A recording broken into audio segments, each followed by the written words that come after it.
அனைவருக்கும் வணக்கம். காலையில் என் பொண்ணு ஸ்கூலுக்கெல்லாம் அனுப்பிட்டு எல்லா வேலையும் முடிச்சுட்டு சாமி கும்பிட்டுட்டு சாப்பிட்டுட்டு கொஞ்சம் நேரம் படுத்து ஓய்வெடுத்தேன். அதுக்கப்புறம் எங்கள் வீட்டுக்கார் ஒரு வேலையாக வெளியில் போயிட்டாரு. அவர் போயிட்டு வரத்துக்கே லேட் ஆயிருச்சு.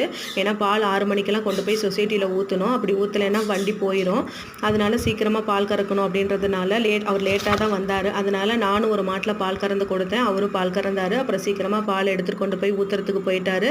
அவர் 5 நிமிஷம் லேட்டாக போயிருந்தாலும் வண்டி போயிருக்கோம். நல்ல வேலை அவர் போயிட்டாரு. அதுக்கப்புறம் என் பொண்ணு ஸ்கூல்லேருந்து வந்தா. அப்புறம் கொஞ்ச நேரம் டிவி பார்த்தா.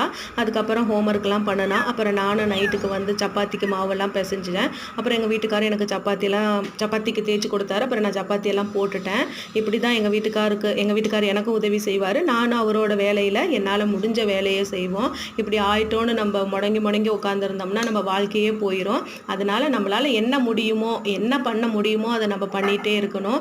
இது போல் எத்தனையோ பேர் இருப்பீங்க. மனம் தளராதீங்க, நம்பிக்கையோடு இருங்க, வாழ்ந்து காட்டுவோம். பாய்.